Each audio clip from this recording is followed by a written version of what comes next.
Hello नमस्कार दोस्तों, कैसे हैं आप सभी। आज का टॉपिक है हमारा कि 12वीं के बाद हम आईएएस की तैयारी कैसे करें।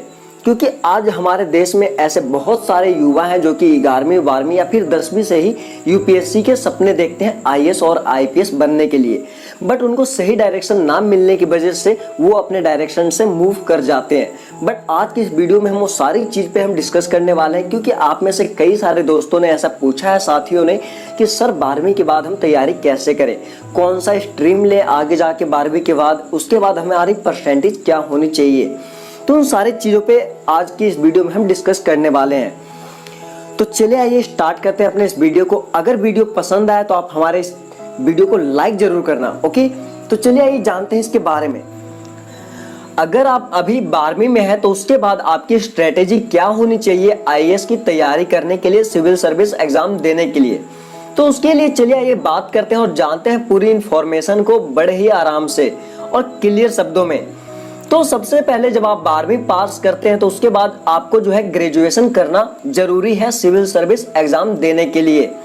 ग्रेजुएशन आप किसी भी स्ट्रीम से कर सकते हैं, अगर आप चाहें तो आर्ट्स, कॉमर्स, साइंस। कहा जाए तो आपको जो सब्जेक्ट पसंद है उससे आप अपने ग्रेजुएशन को पहले कंप्लीट कीजिए। जैसे आप ग्रेजुएशन कंप्लीट कर लेते हैं या फिर अगर आप फाइनल ईयर में भी हैं तब भी आप जो है सिविल सर्विस एग्जाम के लिए आवेदन कर सकते हैं, ठीक है। तो आप अपने सब्जेक्ट के हिसाब से अपने जो है स्ट्रीम को सिलेक्ट कीजिए और अपने बैचलर डिग्री को क्लियर कीजिए। अब बात करते हैं कि आप अपने ग्रेजुएशन टाइम से ही अपने यूपीएससी की तैयारी स्टार्ट कर दीजिए, क्योंकि ग्रेजुएशन में जो है आपका एक ऑप्शनल सब्जेक्ट आता है जिसमें कि आपका जो सबसे बढ़िया सब्जेक्ट है उसका एक आपका एग्जाम लिया जाता है।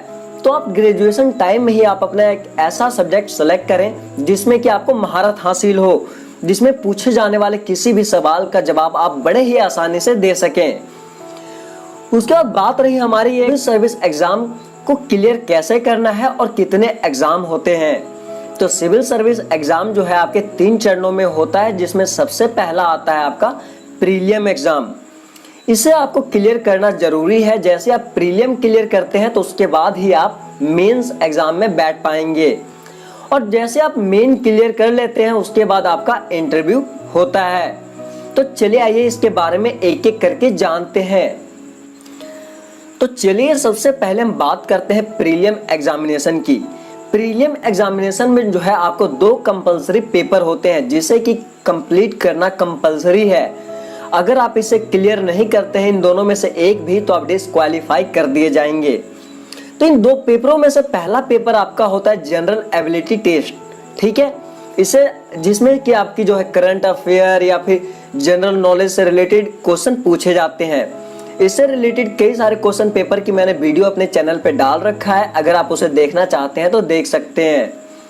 सेकेंड पेपर आपका होता है सिविल सर्विस एप्टीट्यूड टेस्ट, जिसे कि हम सीसेट कहते हैं।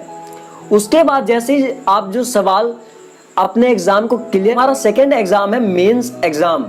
आईएएस में जो है आपके मेंस एग्जाम को 2 भागों में बांटा गया है, जिसमें पहला आपका क्वालिफाइंग एग्जाम होता है और दूसरा मेरिट एग्जाम, जिससे कि आपकी मेरिट बनती है आईएएस के फाइनल में। उसके क्वालिफाइंग एग्जाम और मेरिट एग्जाम के बारे में, क्वालिफाइंग एग्जाम जो है आपके संविधान की 8वीं अनुसूचित में शामिल किया गया है। इसमें आप जो है किसी भी एक भाषा में अपने पेपर को दे पाएंगे, चाहे वो आपका इंग्लिश हो, हिंदी हो या फिर आपका स्टेट भाषा, ठीक है। क्वालिफाइंग एग्जाम में आपके 2 पेपर लिए जाते हैं जो कि 300 मार्क्स का होता है, ठीक है। उसके बाद आपका अगला आता है मेरिट एग्जाम। मेरिट एग्जाम में आपको जो है 7 पेपर देने हैं और सारे एग्जाम जो है आपके 250 मार्क्स का होता है। यहाँ पे जो है आपको टोटल 1750 अंक के पेपर लिए जाते हैं आप सभी से। अगर बात करूं मैं टाइमिंग की तो आपको यहाँ पे पूरा टाइम दिया जाता है, 3.5 घंटे का आपका यहाँ पे एग्जाम का जो है टाइम दिया जाता है। इसी में जो है आपकी मेरिट जो है सिलेक्ट होता है कि आप किस लेवल के लिए एलिजिबल हैं, आईएएस, आईपीएस, आईएफएस या फिर ग्रेड ए, ग्रेड बी।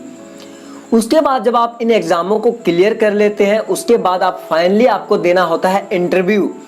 उसके बाद आप सभी को इंटरव्यू के लिए बुलाया जाता है और आपकी जो है इंटरव्यू एलिजिबिलिटी के ऊपर, जी हाँ, इंटरव्यू एलिजिबिलिटी, इसका मतलब आप किसी भी डिसीजन या फिर किसी भी फैसले को लेने में कितना सक्षम है, उस तरह के आपसे सवाल पूछे जाते हैं और उसके बाद आपको आपकी रैंक दिया जाता है आईएएस, आईपीएस और आईएफएस, जिसके लिए आप एलिजिबल हैं। तो दोस्तों, ये था आज का हमारा वीडियो, जिसमें कि मैंने आपको बताया कि 12वीं के बाद आप कैसे तैयारी करेंगे और कितने एग्जाम है और क्या आपकी स्ट्रेटेजी होनी चाहिए।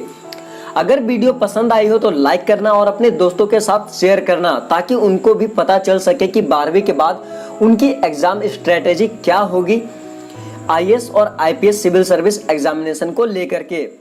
जय हिंद, जय भारत।